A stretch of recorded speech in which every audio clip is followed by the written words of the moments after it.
तरच प्रयत्न करते मी ती घ्यावी, अदरवाईज सगळा जर फापट पसार आपण आणत बसतो तो आपल्यालाच नंतर डोक्याला ताप होऊन बसतो.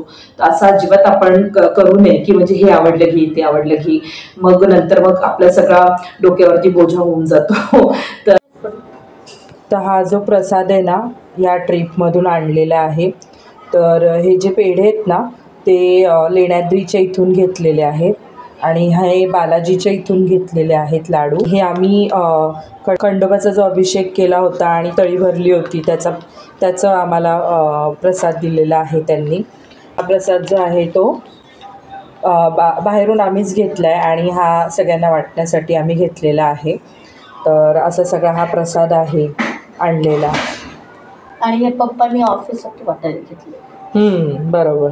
तर हे ऑफिससाठी वगैरे वाटायला घेतलेलं आहे आणि एक सगळीकडे बाकी इथे शेजाऱ्यांना वगैरे असं घेतलेलं आहे वाटायला. आणि बालाजीचा लाडू कोणाला आवडतो जास्त? मला. खूप आवडतो ऋषिकेशला बालाजी. किती जम्प करतोय.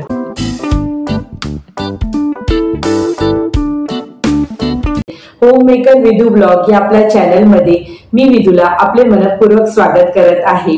तर अष्टविनायक यात्रा होऊन आता 8 दिवस होऊन गेलेले आहेत आणि अष्टविनायक यात्रेचे सर्व व्हिडिओ मी माझ्या चॅनलवरती टाकलेले आहेत. ते तुम्ही पाहिले नसतील तर पहिल्यांदा ते पाहून घ्या आणि हा व्हिडिओ सुद्धा शेवटपर्यंत पहा, कारण या व्हिडिओमध्ये मी अष्टविनायक यात्रेवरून काय काय आणलं ते तुमच्यासोबत शेअर करणार आहे. तर खूप इंटरेस्टिंग होणार आहे हा व्हिडिओ, तर शेवटपर्यंत नक्की पहा.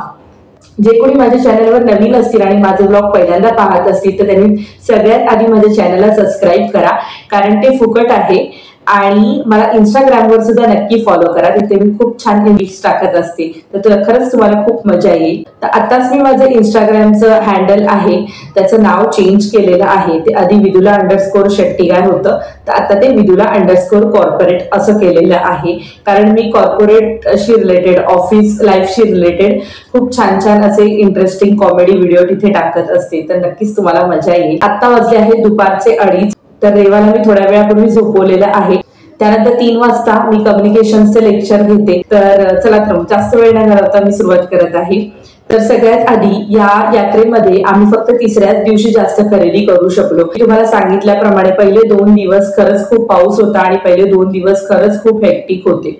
तर त्याच्यामुळे पहिल्या 2 दिवसांपैकी फक्त जेजुरीमध्ये या बांगड्या मी घेतल्या. या प्लास्टिकच्या बांगड्या आहेत हिरव्या. मला तिथे खरं तर काचेच्या बांगड्या घ्यायच्या होत्या आणि त्या मला घालून घ्यायच्या होत्या. तर घालून कोणी देणारं नव्हतं मला जेजुरीमध्ये मिळालं, सगळे पॅक करूनच देत होते. ते एक मला नको होतं.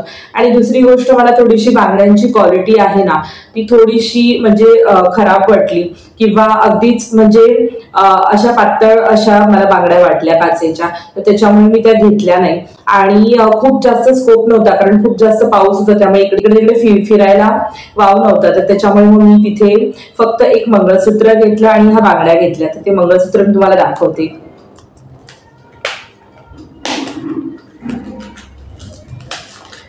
तर हा बॉक्स ऍक्च्युली माझा आहे. माझ्याकडे काही छोट्या छोट्या असे वस्तू मागवलेल्या असतात, तर त्याच्यामध्ये असे काही बॉक्सेस आलेले असतात, ते मी ठेवून देते ऑर्गनायझर म्हणून. तुम्ही असं करता का? मला नक्की कमेंट करून सांगा. हे जे मंगळसूत्र आहे त्याच्या वाट्या खूप सुरेख आहेत आणि मधले जे मणी आहेत ते लाल, हिरवे आणि गोल्डन मणी आहेत. तर मला हे खूप आवडलं. याची क्वालिटी म्हणायला गेला तर म्हणजे मीडियम आहे असं म्हणू शकतो आपण. अगदीच काही अशी वाव अशी क्वालिटी म्हणतात तशी नाही. तर हे मंगळसूत्र तिथे 250 रुपये बोलले होते, पण मला ते 150 रुपयाला त्यांनी दिलं. तर तिथे बार्गेनिंग केलं जातं, कारण त्यांना माहिती आहे सगळ्याच लेडीज बार्गेनिंग आपण करतोच. तर त्याच्यामुळे नक्कीच तुम्ही व्यवस्थित बार्गेन करून घेऊ शकता. आणि याच्यापेक्षा कमी हाईटचे मंगळसूत्र तिथे होते, वेगवेगळे डिझाईन्स पण होते, पण मला असं वाट्या असलेलंच असं मंगळसूत्र हवं होतं, तर त्यामुळे मी घेतलं. मुळात आपल्या महाराष्ट्रीयन लोकांमध्ये मंगळसूत्राच्या 2 वाट्या असतात, पण माझं मिस्टर बँगलोरियन आहेत, माझं लव्ह मॅरेज आहे. तर माझं जे मंगळसूत्र आहे ते त्याच्यामध्ये एक थाली असते. मी तुम्हाला हे छोटं मंगळसूत्र दाखवते. तर याच्यामध्ये बघा एक थाली आहे.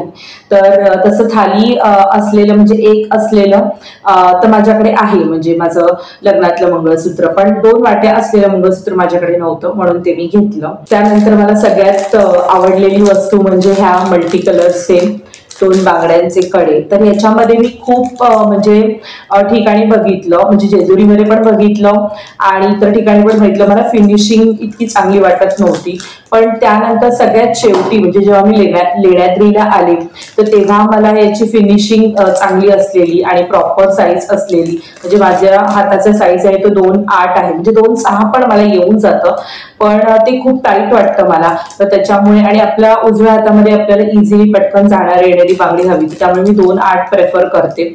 तर आणि काढताना वगैरे पण आपल्याला काही त्रास नको शक्यतो म्हणून. तर हे 2.8ची जी साईज आहे आणि त्याच्यामध्ये परफेक्ट कलर, तर हा मला याच्यामध्येच मिळाला.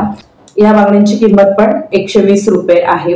तर ह्याचे पण ते काहीतरी 200 रुपये वगैरे म्हणाले होते, पण बऱ्यापैकी ते तिथे कमी करतात पैसे. तर हे मी लेण्याद्रीच्या इथून घेतलेले आहे. तिथूनच मी रेवासाठी ही छोटीशी मोत्याची माळ घेतलेली आहे, ती मी तुम्हाला दाखवते.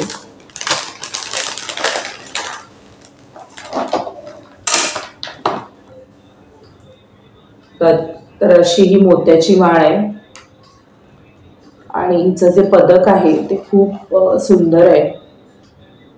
असं त्याचे जे मणी आहेत ते पण छान आहे आणि याचं फिनिशिंग खूप छान आहे जर तुम्ही जवळून बघितलं तर.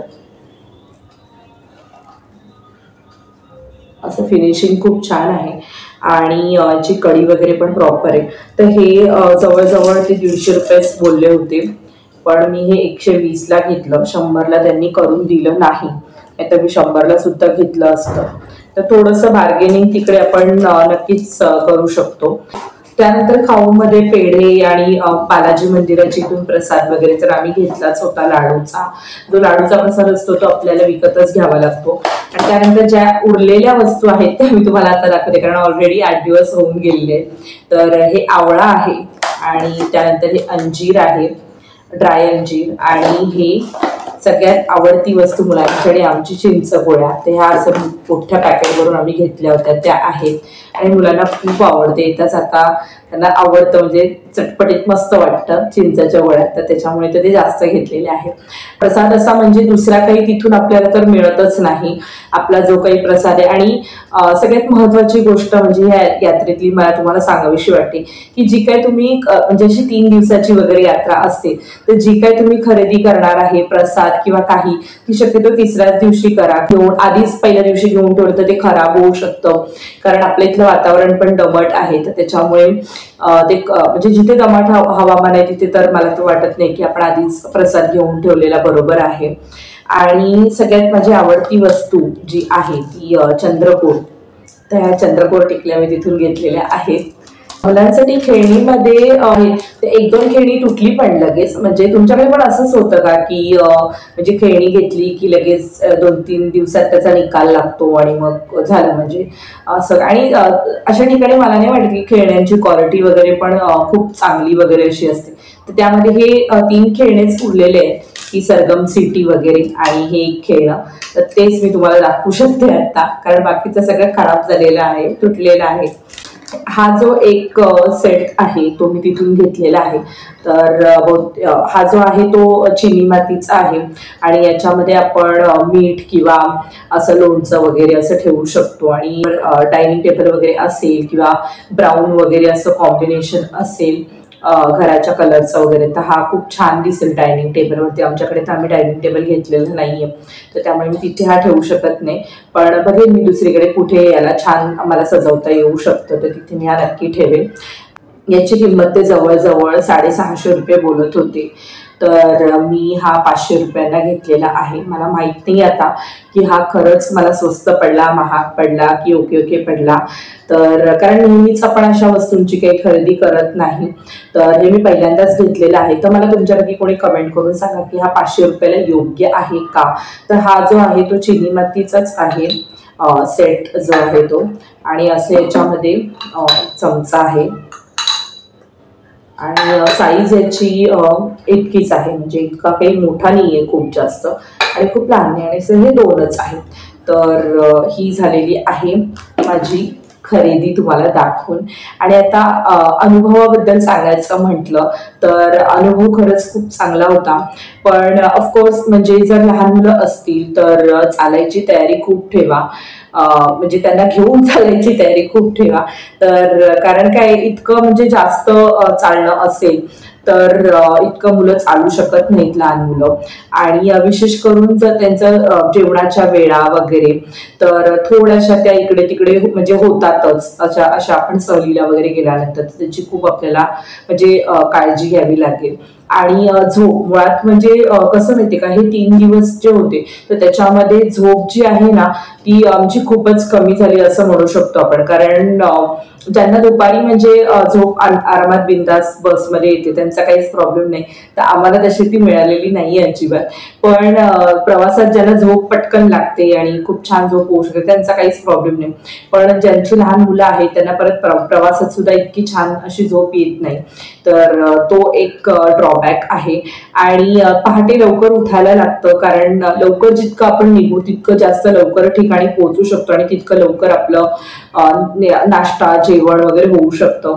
आणि तसं बघायला गेलं तर आम्ही इथून पण निघताना पहाटे 4ला तिथे पोहोचलो होतो कल्याणला. आणि तिथून सुद्धा आम्ही जवळजवळ 6:30 पर्यंत कल्याणला पोहोचलेलो होतो. तर त्याच्यामुळे तुम्ही अंदाज लावू शकता की किती म्हणजे पटकन आपल्याला उठायला लागू शकतं. तर लवकर उठण्याची ज्यांना सवय असेल तर त्यांना मला वाटत नाही की काही प्रॉब्लेम असेल. अदरवाईज काहीच ड्रॉबॅक नाही. आणि म्हणजे आणि आपल्याला जर फिरायचं असेल वेगवेगळी ठिकाणं बघायची असेल तर मला वाटतं इतकं तर आपण करू शकतो की थोडंसं म्हणजे पहाटे लवकर उठणं वगैरे. पण लहान मुलं ज्यांची आहेत ज्यांना अगदी सवय नाही आहे तर त्यांनी पुन्हा पुन्हा विचार करा, किंवा त्यांना पर्सनल ट्रॅव्हल्सने वगैरे जायचं असेल पर्सनल गाडी करून तसंच जाऊ शकता. कारण जेव्हा आपण म्हणतो की बजेट टूर आपल्याला करायची आहे आणि बाकी पण आपल्या वेळेनुसार व्हायला हवं तर तसं होऊ शकत नाही. तुम्ही दोघांपैकी एकच गोष्ट निवडू शकता. म्हणजे मला आठवते की आम्ही केरळची जी टूर होती आमची पूर्ण केरळ कन्याकुमारी, तर ती पर्सनल व्हेकलने तिथे गेली होती. कारण आपल्याला तिथलं इतकं काही माहिती नाहीये, केरळ म्हणा तामिळनाडू म्हणा, तर पर्सनल व्हेकलने केली होती. त्याचे चार्जेस जे आहे ते सुद्धा खूप जास्त होते. तर ते आम्ही केली होती 2018 मध्ये. जे आहे ते आपण बसने करतो आणि विदिन महाराष्ट्र आहे तर त्याच्यामुळे मला नाही वाटत महाराष्ट्रामध्ये आपल्याला काही म्हणजे इकडे तिकडे ट्रॅव्हलिंगचा वगैरे काही त्रास वाटू शकतो, कारण आपल्याला भाषा येत असते वगैरे. मला वाटतं की आणि बसने केल्यामुळे काय होतं, वेगवेगळ्या लोकांच्या ओळखी होतात आपल्या. आणि म्हणजे इतर वेळेला आपण कसं की आपल्याच लोकांसोबत जातो, आपल्या फॅमिली सोबत जातो, त्यामुळे इतरांची ओळख होण्याचा आपला काही प्रश्नच येत नाहीये. पण ह्या टूरमध्ये 49 जी लोक होती त्याच्यापैकी असं म्हणू शकतो जर आपण बोलके असू, जर आपल्याला आवड असेल इतरांशी बोलण्याची संवाद साधण्याची, तर सहप्रवासी तर ऑफकोर्स ते आपले मित्रमैत्रीण होतात. पण इतर पण म्हणजे सगळ्यांशी आपण नेहमी संवाद साधला म्हणजे त्या पिरियडमध्ये, तर मला वाटतं की आपले सगळेच अजून आपला मित्र परिवार जो आहे तो वाढू शकतो. तर त्या दृष्टीने म्हणजे ज्यांना, आणि मला असं आठवते की तिथे ना सोलो ट्रॅव्हलर सुद्धा एक ताई होत्या, त्या आल्या होत्या. तर त्यांची सुद्धा माझी अशी म्हणजे छान मैत्री जमली.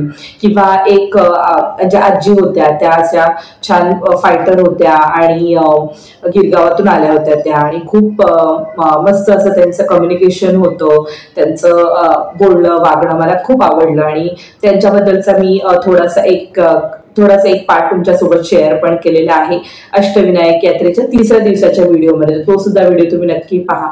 तर असे काही लोक असतात ज्यांच्यामुळे आपल्याला थोडी तरी आयुष्यात प्रेरणा मिळते, आणि हे इतकं करू शकतात तर आपण का नाही करू शकत असं आपल्याला वाटतं.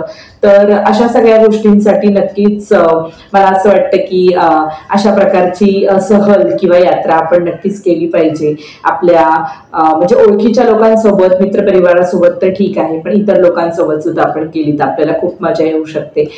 बाकी अजून जर काही तुमचे प्रश्न असतील याबद्दल तर मला नक्की कमेंट बॉक्समध्ये विचारा. खूप काही वस्तू मी घेतलेल्या नाहीयेत, कारण कसं आहे आपल्यासोबत मुलं असतात आणि आपलं ऑलरेडी खूप सामान असतं, तर त्याच्यामुळे अजून जर सामान घेतलं, खूप जास्त सामान घेतलं तर आपल्यालाच ते आणायला ओझं व्हायला लागतं आणि मग नंतर कंटाळा येतो आणि घरी आल्यानंतर सुद्धा त्या गोष्टींचा पसारा होतो.